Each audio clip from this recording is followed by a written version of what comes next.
Le docteur Robert Hawkins suivit l'éclat de bleu métallique entre les arbres anciens, pensant que ce n'étaient que des déchets abandonnés par des campeurs. Mais quand il s'approcha davantage, son cœur se mit à battre la chamade. C'était la cabine écrasée d'un camion géant, cachée dans une vallée où il était physiquement impossible qu'elle se trouve. « Mon Dieu !» murmura-t-il, regardant l'épave qui défiait toutes les lois de la physique. Ce qu'il découvrit dans ce lieu impossible révélerait la vérité sur 3 hommes qui avaient disparu 22 ans auparavant. Une vérité enterrée à l'endroit où elle n'aurait jamais dû exister. Une vérité qui changerait tout à jamais. La nuit de la disparition. La nuit du 15 septembre 1984 commença comme toutes les autres pour les 3 camionneurs qui partirent du terminal de fret à Sacramento, en Californie. La chaleur de la fin d'été planait encore sur l'asphalte de l'Interstate 80, et les lumières des stations-service clignotaient comme des phares le long de la route qui traversait les montagnes de Sierra Nevada. L'air portait l'odeur caractéristique du diesel et du caoutchouc chaud, une combinaison familière qui définissait la vie de milliers de camionneurs américains. À 21h30, 3 Peterbilt bleus quittèrent la cour de manœuvre de Transwest Logistics, chacun chargé d'électronique destinée à Denver, Colorado. Les camions brillaient sous les lumières du terminal, leur chrome poli reflétant la dévotion de leur propriétaire. Chaque véhicule représentait plus qu'un simple outil de travail. C'étaient des extensions des personnalités des hommes qui les conduisaient, leurs maisons mobiles, leurs bureaux, leurs compagnons de route. Mike Sullivan, le vétéran. Mike Sullivan, 34 ans, menait le convoi dans le premier camion, un Peterbilt 379 qu'il avait acheté d'occasion 3 ans auparavant et restauré de ses propres mains. C'était un vétéran de la route avec 15 ans d'expérience, connu pour sa ponctualité et son soin extrême du chargement. Sa femme Linda disait toujours « Mike traite ce camion mieux que notre propre voiture familiale ». L'intérieur de la cabine était méticuleusement organisé, cartes pliées parfaitement, thermos de café propre, une petite télévision portable pour les arrêts de repos obligatoires. Mike avait l'habitude sacrée d'appeler chez lui tous les soirs à 22h ans, sans exception. « C'est ma façon de dire que je vais bien et que je pense à vous », expliquait-il à sa fille Sarah, âgée de 8 ans, qui courait toujours répondre au téléphone quand elle entendait la sonnerie familière. Linda gardait toutes les lettres que Mike avait envoyées pendant ses voyages au fil des années, chaque carte postale de ville lointaine qu'il visitait durant ses déplacements. « Papa travaille pour nous donner une meilleure vie », expliquait-elle à Sarah quand la petite demandait pourquoi papa restait si longtemps parti. Danny Chen, le rêve américain. Juste derrière venait Danny Chen, 28 ans, un immigrant de 2e génération qui avait transformé le transport routier en son rêve américain réalisé. « Ce pays m'a donné une opportunité que mes parents n'ont jamais eue », disait-il souvent à ses 2 jeunes enfants, Kevin, âgé de 6 ans, et Lisa, de 4 ans. Et je vais l'honorer en conduisant avec sécurité et fierté. Danny tenait un journal de voyage méticuleux, enregistrant chaque mile parcouru, chaque arrêt effectué, chaque conversation intéressante avec d'autres camionneurs aux aires d'arrêt. Son camion, un Peterbilt 359 Vintage, qui avait appartenu à son défunt beau-père, était décoré de petits ornements que sa femme Maria faisait à la main. Rideaux brodés aux fenêtres, housses de siège avec des motifs chinois traditionnels, et toujours une photo de la famille collée sur le tableau de bord. C'était sa façon d'emporter un morceau de chez lui partout où la route l'emmenait. Danny était connu parmi ses collègues pour sa générosité, toujours prêt à aider un camionneur en difficulté, ayant toujours des outils supplémentaires et des pièces de rechange pour les urgences. Tommy Rodriguez, le jeune père. Fermant la formation se trouvait Tommy Rodriguez, le plus jeune du groupe à 26 ans, un Texan d'El Paso qui avait déménagé en Californie à la recherche de meilleures routes et de salaires plus élevés. Tommy était particulièrement excité ce soir-là. Sa femme Carole était enceinte de 4 mois et il venait de découvrir que ce serait un garçon. « Ce sera un des derniers longs voyages avant la naissance du bébé », avait-il promis à elle le matin précédent, tenant son ventre encore petit. « Après ça, je ne prendrai que des routes courtes pour rester plus près de la maison. » Le camion de Tommy, le plus récent des 3, était un Peterbilt 362 qu'il avait acheté financé 2 ans auparavant. Il payait encore les mensualités, mais c'était sa fierté et sa joie. Il avait installé un système audio sophistiqué et conduisait toujours en écoutant de la musique country à volume élevé. « La route devient moins solitaire avec de la bonne musique », disait-il. Carol avait brodé un petit coussin avec l'inscription « Futur papa » qu'il gardait sur le siège passager, comme rappel constant de sa motivation à travailler dur. La dernière communication. Les trois hommes n'étaient pas seulement des collègues de travail. Ils avaient développé une amitié solide au cours des 2 années qu'ils travaillaient ensemble chez Transwest. Leurs femmes se connaissaient et se rendaient visite régulièrement. Leurs enfants jouaient au barbecue du week-end qu'ils organisaient au parc local, et ils maintenaient un contact constant par radio CB pendant les longs trajets, partageant des blagues, des avertissements sur les radars de vitesse et des recommandations sur les meilleurs diners le long des routes. « Ce sera un voyage tranquille », dit Mike par radio CB avant de partir, ajustant le microphone depuis sa position habituelle sur le tableau de bord. 2 arrêts de repos obligatoires. Livraison lundi matin tôt à Denver. Le temps est bon, trafic qui coule normalement. L'itinéraire prévu était un qu'ils connaissaient comme leur poche. Interstate 80 jusqu'à Salt Lake City, puis Interstate 70 jusqu'à Denver. Un voyage d'environ 1200 miles qu'ils faisaient régulièrement, connaissant chaque station-service, chaque montée raide où ils devaient rétrograder, chaque virage dangereux qui exigeait une attention supplémentaire, chaque endroit où la police routière faisait des contrôles de vitesse. À 23h47, quand ils passèrent au point kilométrique 194 près d'Auburn, en Californie, Tommy rapporta sa position exacte par radio CB. Il signala un trafic normal et un temps clair avec une bonne visibilité et une route sèche. « Tout est tranquille par ici, les gars. Prochain arrêt programmé à Reno pour le carburant et le café », dit sa voix claire et animée sur le canal 19 de la CB, la fréquence standard des camionneurs.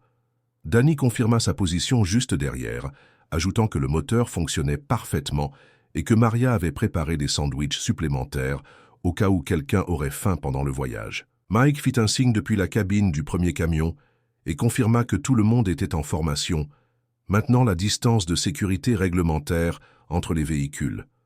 Après cela, seulement le silence. Mike n'arriva jamais à faire son appel nocturne sacré à Linda.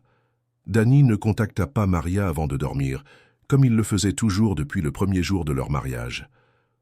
Tommy n'envoya pas son message habituel à Carol, qui attendait éveillée avec le téléphone à côté du lit. Le lendemain matin, 3 familles se réveillèrent dans un monde complètement différent, ne sachant pas encore que leur vie avait changé à jamais sur cette route sombre entre les montagnes de Californie. La recherche désespérée. Le matin du 16 septembre, quand les 3 camions n'apparurent pas au point de rendez-vous programmé à Salt Lake City, le répartiteur de Transwest, Carl Morrison, commença à faire des appels de plus en plus désespérés. Morrison était un vétéran de 30 ans dans l'industrie du transport et avait tout vu. Camions en panne, chauffeurs malades, chargements volés. Mais 3 camions disparaissant simultanément était quelque chose de complètement extraordinaire.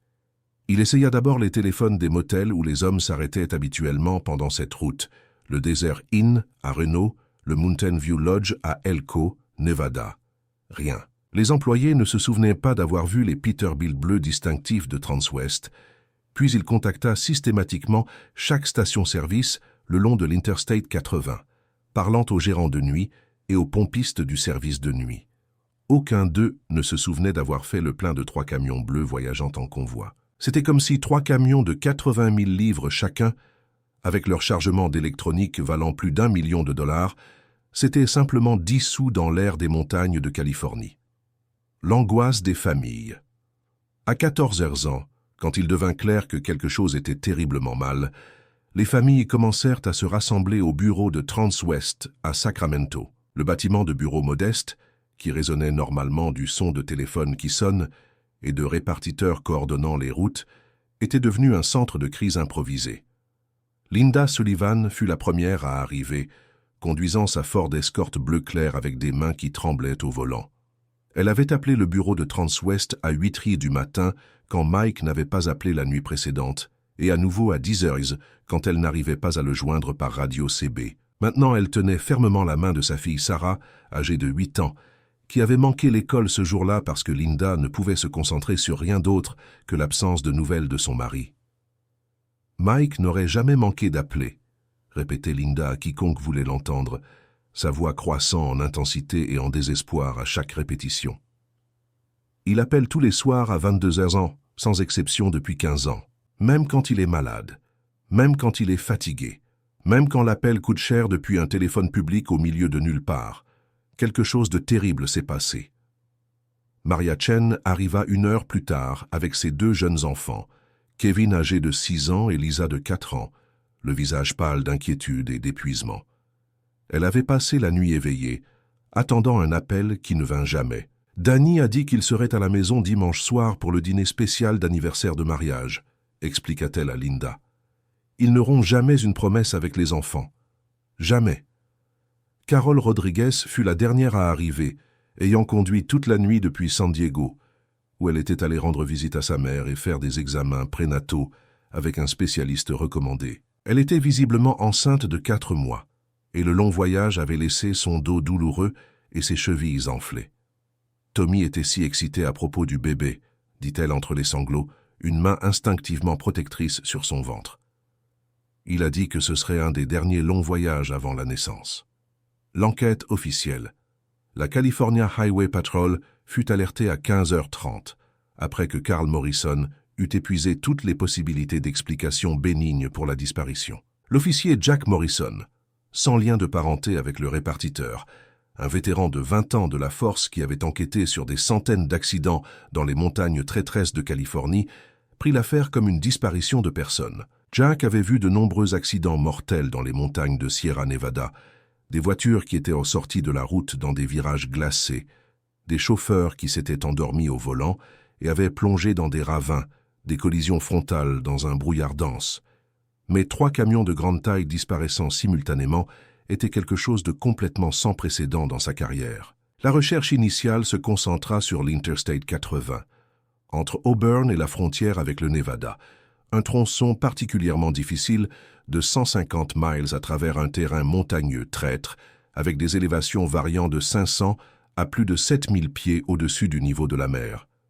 Des hélicoptères de la garde côtière survolèrent méthodiquement chaque ravin, chaque accès latéral, chaque aire de repos le long du parcours. Des équipes de recherche et sauvetage marchèrent littéralement des miles le long des glissières de sécurité, descendant dans des ravins dangereux attachés par des cordes, cherchant des marques de dérapage sur l'asphalte, du métal tordu sur les pentes, ou tout signe que 3 gros camions auraient pu perdre le contrôle et sortir de la route principale.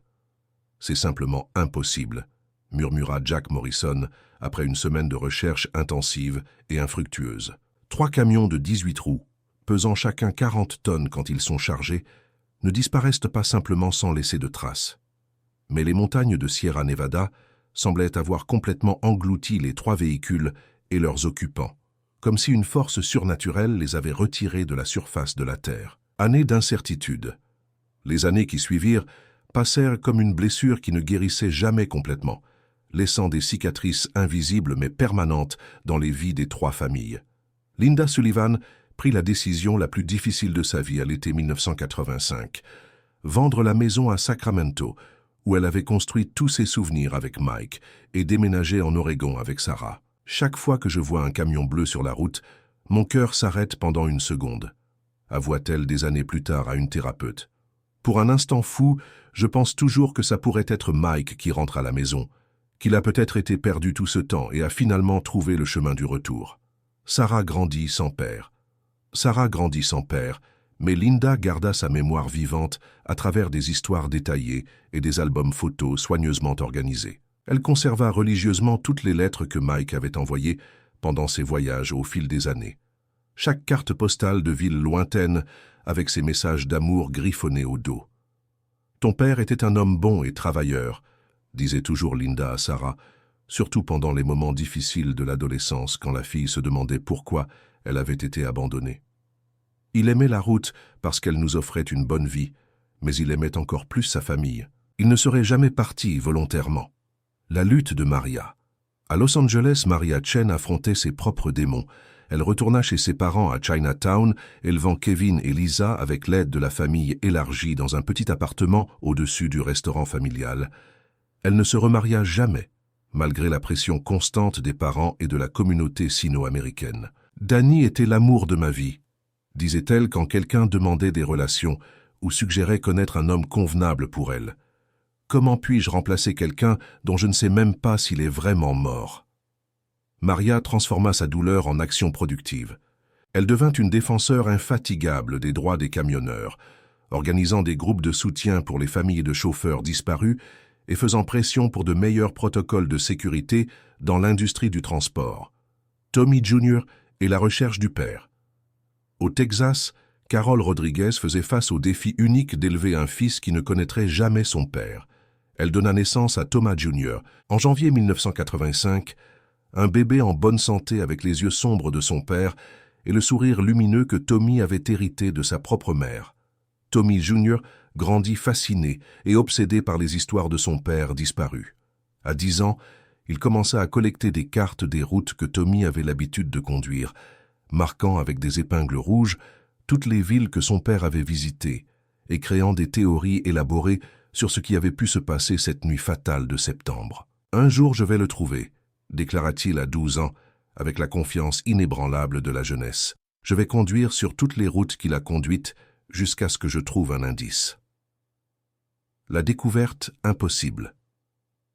Le docteur Robert Hawkins n'avait jamais imaginé que sa passion méticuleuse pour les orchidées sauvages le mènerait à résoudre l'un des mystères les plus persistants et troublants de Californie. À 41 ans, le professeur de biologie de UC Davis consacrait religieusement ses week-ends à cataloguer des espèces rares dans les montagnes reculées et inexplorées de Sierra Nevada. Le matin du 12 mai 2006, un samedi ensoleillé avec une température parfaite de 20 degrés Celsius, Robert explorait une zone particulièrement isolée et inexplorée à environ 13 km au nord-est d'Auburn, suivant les rapports d'une expédition botanique de 1970 qui mentionnait l'existence possible d'une sous-espèce rare de Cypripedium montanum. Il avait garé son Jeep Wrangler à la fin d'un chemin de terre qui semblait ne pas avoir été utilisé depuis des décennies, couvert de branches tombées et complètement envahi par la végétation sauvage. Le GPS indiquait qu'il était à plus de 8 km de la route pavée la plus proche, dans un terrain que les cartes officielles classaient comme « zone de wilderness » inaccessible aux véhicules motorisés. L'éclat bleu métallique. Après 3 heures de marche prudente et méthodique à travers le terrain impossible, Robert s'arrêta pour consulter ses coordonnées GPS exactes et boire de l'eau de sa bouteille thermos. Selon l'équipement GPS, il était exactement où les registres de 1970 indiquaient que l'orchidée rare devrait pousser. C'est alors que quelque chose de bleu brillant et clairement artificiel attira son attention à travers les branches entrelacées d'un bosquet de pins à environ 50 mètres plus bas que sa position actuelle. Initialement, avec le scepticisme naturel d'un scientifique, il pensa que cela pouvait être des déchets laissés par des campeurs irresponsables. Mais il y avait quelque chose dans la couleur spécifique, la forme angulaire et la texture apparemment métallique qui ne correspondaient pas aux explications simples de déchets ordinaires. Curieux et poussé par le même instinct scientifique qui l'avait amené à cet endroit reculé, Robert descendit prudemment la pente raide et rocheuse. À mesure qu'il s'approchait de l'objet mystérieux, ses yeux s'élargirent graduellement d'incrédulité totale, et son pouls commença à s'accélérer avec un mélange d'excitation scientifique et de terreur primitive. Ce n'était pas des déchets, ce n'était pas de l'équipement de camping. C'était du métal bleu brillant avec des lignes familières et distinctives qu'il reconnut immédiatement comme une partie de la carrosserie d'un grand véhicule, spécifiquement un gros camion. La révélation choquante. « Mon Dieu !» murmura Robert à voix haute, son exclamation résonnant entre les arbres silencieux. Ce qu'il trouva défiait non seulement la logique, mais les lois mêmes de la physique et de l'ingénierie. Niché dans une dépression naturelle formée entre d'énormes rochers de granit, presque complètement cachés par plus de 2 décennies de croissance végétale ininterrompue, se trouvait la cabine complètement écrasée d'un Peterbilt bleu. L'avant du camion s'était complètement désintégré contre un mur rocheux vertical, mais la partie arrière de la cabine restait étonnamment reconnaissable. De épaisses vignes avaient poussé à travers les fenêtres brisées au fil des années et de petits arbres jusqu'à 3 mètres de haut avaient repoussé directement du moteur détruit. Robert fit prudemment le tour de l'épave plusieurs fois, sa formation scientifique livrant une bataille épique contre le choc émotionnel. Comment diable un camion de 18 roues, pesant environ 40 tonnes quand chargé, était-il arrivé à cet endroit qui était littéralement à des kilomètres de la route pavée la plus proche? La découverte de 3 camions, C'est quand il réussit à dégager assez de végétation pour voir une plaque partiellement visible sur le côté du camion. Trans-West Log. Le reste de l'identification était complètement obscurci par la végétation, mais ces lettres lisibles suffisaient à activer des souvenirs profonds. Poussé par la curiosité scientifique, Robert commença soigneusement à enlever de la végétation supplémentaire de la zone autour de l'épave. C'est durant cette exploration systématique qu'il fit une découverte encore plus troublante. À environ 30 mètres plus loin dans la direction est, presque complètement caché par un bosquet dense de jeunes peupliers, se trouvait un autre Peterbilt bleu dans un état encore pire. Suivant une logique terrible mais inévitable, Robert commença à chercher le troisième véhicule. Il n'eut pas besoin de chercher loin. Suivant une trace intermittente mais discernable de métal tordu, de verre brisé et de morceaux de caoutchouc, il trouva les restes du troisième Peterbilt à environ 100 mètres en contrebas de la vallée.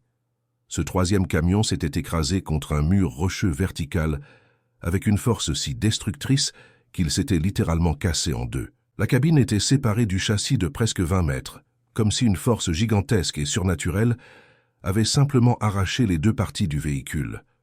Alerte aux autorités. Avec un sentiment croissant d'urgence et de responsabilité civique, Robert sortit son téléphone portable et vérifia la réception, aucune comme prévu à cette profondeur dans les montagnes. Il activa alors son dispositif de communication satellite d'urgence. « Mon nom est Dr. Robert Hawkins », dit-il quand le répartiteur répondit. « Je suis professeur de biologie à UC Davis. Je pense que j'ai trouvé les camionneurs disparus de 1984. » Dans les 2 heures, des hélicoptères de la police d'État de Californie commencèrent à tourner au-dessus du site.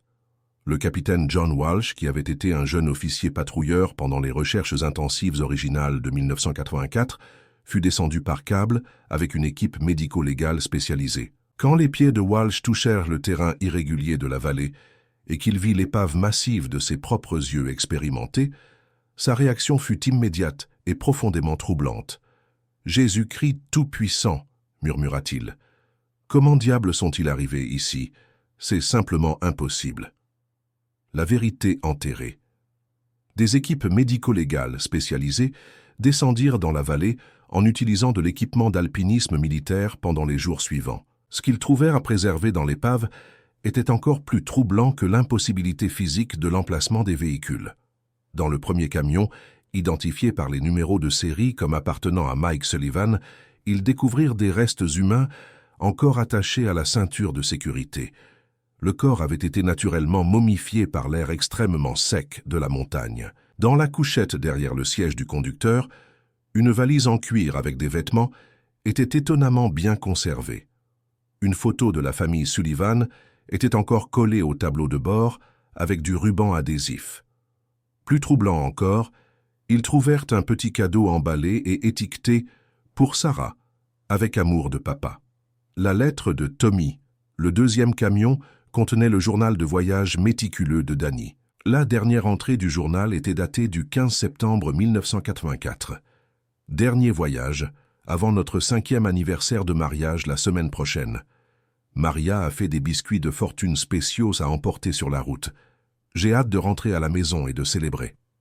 Mais c'est dans le 3e camion, celui qui avait appartenu à Tommy Rodriguez, qu'ils trouvèrent quelque chose qui fit frissonner même les enquêteurs les plus expérimentés. Protégé par hasard par une boîte métallique étanche, il y avait une lettre écrite à la main. L'écriture était indubitablement celle de Tommy Rodriguez, mais le contenu fit geler le sang des enquêteurs. La lettre était datée du 18 septembre 1984, 3 jours complets après la disparition initialement rapportée. Si quelqu'un lit ceci, alors quelque chose a très mal tourné, et nous sommes probablement morts, commençait la lettre. Ce n'était pas un accident. Ils nous ont forcés à sortir de l'Interstate 80 au mile 194, exactement où nous avons fait notre dernier contact radio. Des hommes armés dans des camions sans plaques nous ont encerclés comme des loups chassant une proie. La lettre continuait avec des détails qui glaçaient le sang. Mike a essayé de s'échapper en premier, mais ils nous ont poursuivis sur des sentiers secondaires qu'ils connaissaient mieux que quiconque ne devrait les connaître. Ils nous ont forcés de plus en plus profondément dans les montagnes, loin de toute aide possible. Nous sommes perdus dans ces montagnes depuis 3 jours maintenant. Notre carburant s'est épuisé hier. Notre nourriture s'est épuisée ce matin. Carol, mon amour, je t'aime plus que la vie. J'aime notre bébé que je ne connaîtrai jamais. S'il te plaît, prends soin de lui et dis-lui que son père s'est battu pour rentrer à la maison. S'il vous plaît, dites au monde que nous n'avons pas abandonné, que nous nous sommes battus jusqu'à la fin. La lettre se terminait par une ligne qui serait citée dans les journaux à travers le pays. Dites au monde que ce n'était pas un accident. Dites au monde que quelqu'un nous a amenés ici exprès et que nous mourrons seuls à l'endroit où nous n'aurions jamais dû être. La révélation finale. L'enquêteur Walsh convoqua une conférence de presse qui fut diffusée en direct nationalement et internationalement. Après 22 ans de mystère, annonça Walsh aux caméras, nous pouvons enfin confirmer que Michael Sullivan, Daniel Chen et Thomas Rodriguez sont morts en septembre 1984. Mais ce n'était pas une simple histoire d'accident de la route ou de chauffeurs qui se sont perdus dans les montagnes. Il y a des preuves physiques concluantes qu'ils ont été délibérément forcés de quitter l'Interstate 80 par des individus inconnus et amenés à cet endroit reculé où ils sont restés perdus et sont morts lentement pendant plusieurs jours. Le retour à la maison. Les familles, maintenant des décennies plus âgées mais portant toujours la douleur indélébile de la perte, voyagèrent à Auburn pour voir de leurs propres yeux l'endroit où leurs proches avaient passé leurs derniers jours. Linda Sullivan, maintenant âgée de 59 ans avec des cheveux complètement gris, s'approcha lentement de l'épave du camion de son mari. Ses mains tremblaient quand elle toucha ce qui restait du volant que Mike avait tenu pendant ses dernières heures désespérées. « Enfin, nous savons que Mike s'est battu, » murmura-t-elle. « Il ne nous a pas abandonnés. Il ne nous a pas quittés. » Sarah, maintenant une femme de 30 ans, s'agenouilla à côté de l'épave et ouvrit le cadeau emballé que son père avait acheté pour elle 22 ans auparavant. À l'intérieur se trouvait une petite poupée amérindienne avec une note « Pour ma petite fille spéciale. Papa t'aime pour toujours. » Maria Chen, accompagnée de ses enfants maintenant adultes, Kevin et Lisa, lut à haute voix les derniers mots du journal de Danny. « Il pensait à nous jusqu'à la fin, dit-elle.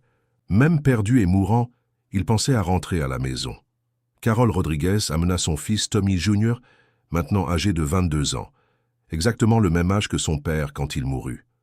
Le jeune homme posa sa main sur la structure tordue du camion et dit « Salut papa. Finalement nous t'avons trouvé. Finalement nous savons que tu t'es battu pour rentrer à la maison pour me connaître. » L'enquête criminelle. L'enquête criminelle qui suivit pendant les mois suivants révéla un réseau sophistiqué d'attaques de camions qui avait opéré dans les montagnes reculées de Sierra Nevada pendant toute la décennie des années 80. Des documents obtenus par des demandes du Freedom of Information Act révélèrent que le FBI avait été au courant d'au moins 12 autres camionneurs rapportés comme disparus dans la même région entre 1982 et 1987. Un modèle émergea des dossiers. Des camionneurs solitaires ou de petits groupes transportant des chargements précieux étaient forcés de quitter les routes principales par des bandits qui connaissaient d'anciens sentiers de mines et d'exploitation forestière qui avaient été abandonnés des décennies auparavant et qui n'apparaissaient pas sur les cartes modernes. Un ancien agent du FBI à la retraite, William Cox, qui avait travaillé sur plusieurs cas liés pendant les années 80, accepta finalement de parler publiquement de l'enquête qui avait été archivée. Nous savions qu'il y avait une organisation sophistiquée opérant dans la zone, admit-il dans une interview télévisée nationale. Ils avaient une connaissance détaillée d'anciens sentiers, qui datèrent de l'époque de la ruée vers l'or en Californie. Ils forçaient les camionneurs hors des routes principales et les amenaient dans des zones si reculées qu'il serait impossible de les trouver. Mais nous n'avons jamais imaginé la brutalité complète de ce qui se passait. Nous pensions que c'était juste du vol de cargaison. Nous n'avons jamais imaginé qu'ils laissèrent les gens mourir lentement de faim et de soif dans des endroits où ils ne seraient jamais trouvés. L'enquête révéla que les criminels utilisèrent des cartes de sentiers miniers du 19e siècle qui montraient des passages à travers les montagnes qui avaient été oubliés pendant des décennies. Ces sentiers avaient été utilisés par les mineurs pendant la ruée vers l'or de Californie, mais furent abandonnés quand les mines s'épuisèrent et furent graduellement effacés par la croissance végétale et l'érosion. Les funérailles finales. En septembre 2006, exactement 22 ans après leur mort, les restes mortels des 3 hommes furent enfin ramenés chez eux pour un enterrement approprié. Mike Sullivan fut enterré à Sacramento à côté d'un chêne que Linda avait planté en sa mémoire des années auparavant. Danny Chen fut enterré à Los Angeles avec les honneurs bouddhistes traditionnels qui reflétaient son héritage culturel. Tommy Rodriguez fut enterré au Texas, dans la ville natale qu'il avait quittée à la recherche d'une vie meilleure. Chaque funéraille attira des centaines de personnes, non seulement la famille et les amis, mais des camionneurs de tout le pays qui vinrent rendre hommage à des hommes qu'ils considéraient comme des frères de la route. Des processions de camions suivirent chaque cortège funèbre, leurs klaxons sonnant à l'unisson comme une lamentation collective pour la profession. Le mystère de l'emplacement. Mais la question qui avait hanté l'enquête depuis le début resta partiellement sans réponse. Comment exactement les camions étaient-ils arrivés dans cette vallée apparemment impossible? Des experts en accidents de la route furent amenés d'universités à travers le pays pour reconstruire la scène des dizaines de fois. Des ingénieurs analysèrent la topographie en utilisant la technologie de cartographie par satellite de pointe. Des physiciens calculèrent des trajectoires possibles en utilisant des programmes informatiques sophistiqués. Aucune explication conventionnelle n'avait de sens complet. La théorie la plus plausible, présentée par un géologue à la retraite qui avait étudié la région pendant 40 ans, suggérait qu'il avait existé un sentier minier du XIXe siècle qui descendait dans la vallée à travers une série de virages en épingles à cheveux extrêmement serrés. Ce sentier aurait été détruit par des décennies de glissements de terrain et de croissance végétale, ne laissant qu'une descente presque verticale que les criminels connaissaient, mais qui était invisible aux cartes modernes. Réflexion finale. Le docteur Robert Hawkins, l'homme dont la passion pour les orchidées avait mené à la découverte, offrit la réflexion finale qui capta l'attention du public. Peut-être que certaines vérités sont destinées à rester enterrées jusqu'à ce que le bon moment vienne pour les révéler. Ces montagnes gardent des secrets depuis des millénaires. Elles ne révèlent que ce qu'elles veulent révéler, quand elles veulent le révéler. Aujourd'hui, presque 2 décennies après la découverte, l'affaire est officiellement fermée, mais l'endroit est devenu une destination de pèlerinage. Les visiteurs font encore la randonnée difficile et dangereuse jusqu'à la vallée reculée où les 3 amis furent retrouvés. Un mémorial simple marque l'endroit, 3 plaques de bronze résistantes aux intempéries, avec les noms des hommes et leur date de naissance et de mort, avec une inscription qui résume toute la tragédie, perdus mais pas oubliés, forcés d'être où ils n'auraient jamais dû être. Leurs familles n'ont jamais cessé de chercher. Linda Sullivan, maintenant âgée de 77 ans et souffrant d'arthrite qui rend la marche difficile, visite encore le mémorial chaque septembre, toujours le 15. Mike disait toujours que les montagnes étaient belles mais dangereuses, réfléchit-elle, regardant les pics qui s'étendent jusqu'à l'horizon. Il avait raison à ce sujet, mais au moins maintenant, nous savons qu'il s'est battu pour rentrer à la maison. Nous savons qu'il n'a jamais abandonné. C'est suffisant pour me donner la paix. Épilogue. Le poids de la vérité. La découverte en 2006 n'apporta pas seulement une conclusion aux familles, mais ouvrit aussi des blessures dans une communauté plus large. L'industrie du transport par camion, qui avait toujours connu les dangers des routes isolées, fut forcée de confronter la réalité que certains des leurs étaient de morts, non pas d'accident ou de négligence, mais de pure malveillance humaine. Les histoires de Mike Sullivan, Danny Chen et Tommy Rodriguez devinrent des légendes dans l'industrie du transport, non pas des histoires de héros, mais d'hommes ordinaires qui furent victimes de circonstances extraordinaires. Leurs photographies apparurent dans des commémorations le long des autoroutes américaines, dans les restaurants routiers et aux arrêts de camions, accompagnés de la simple inscription « En mémoire de ceux qui ne sont jamais rentrés chez eux ». Sarah Sullivan, maintenant mère elle-même, amena sa fille de 5 ans au mémorial en 2010. « C'est le grand-père que tu n'as jamais connu », dit-elle à la petite fille, touchant la plaque de bronze. C'était un homme bon qui travaillait dur pour sa famille. Et quand quelque chose de terrible s'est passé, il s'est battu pour revenir vers nous. L'affaire changea aussi les procédures de sécurité dans l'industrie du transport. De nouvelles technologies de suivi GPS devinrent standards. Les protocoles de communication furent améliorés et les programmes de formation à la sécurité commencèrent à inclure des avertissements spécifiques sur les dangers des routes isolées et les personnes qui pourraient essayer de forcer les camionneurs à quitter les routes principales. Mais peut-être l'héritage le plus important des 3 hommes ne fut-il pas trouvé dans les politiques ou protocoles, mais dans les cœurs des gens qui continuèrent à les chercher, même quand l'espoir rationnel avait disparu depuis longtemps. Leur histoire devint un témoignage du pouvoir de l'amour familial, de la persistance de l'esprit humain et de la vérité que certaines questions méritent des réponses, peu importe le temps qu'il faut pour les trouver. Les derniers mots. Dans les mots finaux gravés sur le mémorial, leur voyage s'est terminé ici, mais leur amour continue dans les vies qu'ils ont touchées et les familles qui les ont aimées. Ils n'ont jamais été vraiment perdus, parce qu'ils n'ont jamais été oubliés. Les montagnes de Sierra Nevada gardent encore leurs secrets, leurs anciens pics et vallées profondes témoins de milliers d'histoires de triomphes et de tragédies. Mais dans une petite vallée, accessible seulement aux randonneurs les plus déterminés, repose un mémorial pour 3 hommes qui voulaient seulement rentrer chez eux. Et parfois, par de claires journées de septembre quand le soleil filtre à travers les pins et que le vent souffle doucement dans la vallée, les visiteurs disent qu'ils peuvent presque entendre l'écho des radios CB qui crépitent avec des voix d'il y a longtemps, des voix d'hommes qui essayaient d'appeler chez eux, qui tentaient de garder le contact avec le monde qu'ils avaient laissé derrière, qui se battaient jusqu'à leur dernier souffle pour retourner aux familles qui les aimaient.